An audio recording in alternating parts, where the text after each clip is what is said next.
Top 5 news this week, March 2 to 8. Number 5, sisimulan na raw ng PhilHealth ang proseso ng pagbabayad sa 8.8 billion pesos worth ng claims from 2018 to 2024. Mahigit 1 milyong individual claims to from hospitals na dininay na ng PhilHealth noon. Think of this as parang reimbursements for the services na binigay ng mga ospital sa PhilHealth members. Hindi naman daw kasi fraudulent o peke itong mga claims na to, sabi nung bagong President and CEO ng PhilHealth na si Edwin Mercado. Mga late lang na file or may administrative reasons kung bakit hindi na-approve. Inaayos ng PhilHealth yung mga utang nito ngayon kasi sabi ni Mercado, kailangan nilang i-win back yung tiwala ng publiko at ng mga may-ari ng ospital. Kasi baka dumating yung panahon na hindi na i-honor ng mga ospital ang mga claims ng PhilHealth members. This week nangyari yung third installment ng oral arguments ng Supreme Court tungkol dun sa petisyon na nagpapatigil dun sa pagsasaoli ng PhilHealth sa gobyerno ng halos 90 billion pesos na unused funds nito.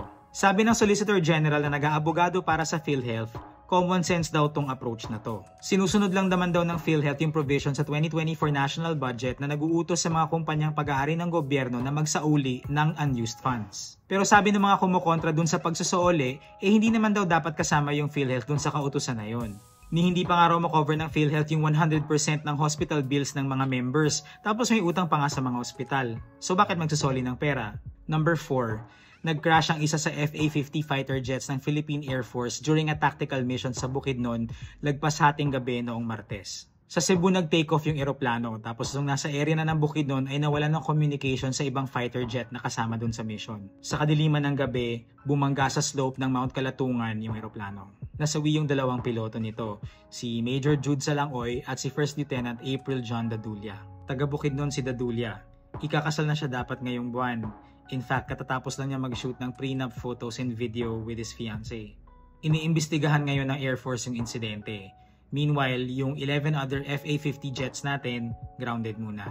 Number 3, design flaw daw ang dahilan kung bakit gumuho yung portion ng Cabagan Santa Maria Bridge sa Isabela, sabi ni President Bongbong Marcos. Yan yung sinabi niya matapos niyang i-inspect yung tulay nitong Huwebes. Pinoint out din niya na kailangan na namang i-retrofit yung tulay para magamit pa. Nung gabi ng February 27, gumuho ang isang 60-meter stretch nitong tulay habang dumadaan ang isang kargadong truck na may bigat na 102 tons. 6 na tao yung na-injure dun sa insidente. 1.8 billion pesos daw yung original budget para dun sa tulay, pero ibinaba to just around 900 million pesos na lang para makatipid. Late 2014 nagsimula yung construction ng tulay, so termino yon nang yumaong si Presidenteng Noynoy Aquino. Noong 2019 dapat natapos yung construction during the presidency of Rodrigo Duterte, pero may nakita kasing structural problems kaya kinailangang i-retrofit. In the end, 1.2 billion pesos din yung inabot ng gastos, tapos nitong February 1 lang siya binuksan sa publiko. Number 2, US President Donald Trump suspends military and intelligence aid to Ukraine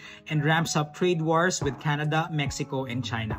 Disclaimer muna na by the time you're watching this video, pwedeng nagbago na yung sitwasyon kasi pabago-bago yung isip ni Trump. Best to download our app to stay current with current events. So as I record this video, ito yung sitwasyon. Trump and Ukrainian President Volodymyr Zelensky confirmed that their top officials are meeting next week para pag-usapan kung paano tatapusin ang gera na sinimulan ng Russia when it invaded Ukraine in February 2022. In a way, this is an improvement kasi dati ang nag-uusap ay yung US lang at yung Russia at hindi kasali yung Ukraine. Meanwhile, Trump is planning to revoke the temporary legal status na binigay ng US to some 240,000 Ukrainians who fled the war. And then on Friday, Trump threatened Russia with quote-unquote large-scale sanctions. And now, the trade wars. So nag-impose si Trump ng 25% tariffs on goods from Canada and Mexico and a total of 20% on goods from China. That's supposedly to help American businesses. And also to put pressure on Canada to stem the flow of fentanyl into the US and Mexico to prevent illegal border crossings into the US. But Donald, they point out that even though you're a very smart guy, this is a very dumb thing to do.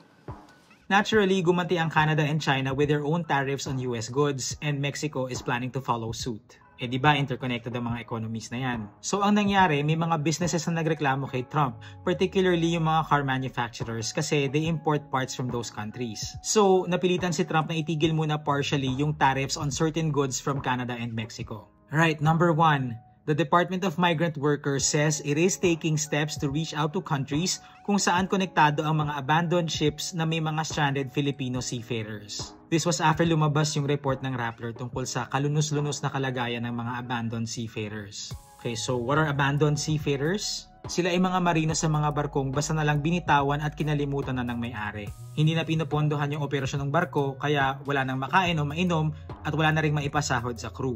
Minsan wala silang pambili ng tiket pa uwi ng Pilipinas o di kaya naman ay pinagbabawalan silang iwanan yung barko. Komplikado yung issue kasi iba-ibang set ng batas at patakaran na nag-a-apply sa mga barko. Depende yan sa kung taga saan yung mga marino, saan naroon yung barko at saan nakarehistro yung barko. Yan yung practice na tinatawag na flag of convenience. Inirerehistro yung barko sa isang bansa na maluwag yung batas kahit hindi naman talaga doon nakabase yung kumpanya ng may-ari. Isa ang Filipino seafarer sa pinakamadalas makaranas ng abandonment at sea dahil isa rin naman ang Pilipinas sa top providers ng maritime labor sa mundo. Hindi na nga biro ang magtrabaho sa barko tapos madedehado pa sila sa sahod. Tapos hindi pa makauwi. Minsan pati mismong buhay nila nalalagay sa alanganin. Watch our mini documentary by following the link below. Alright, that's it. See you again next week.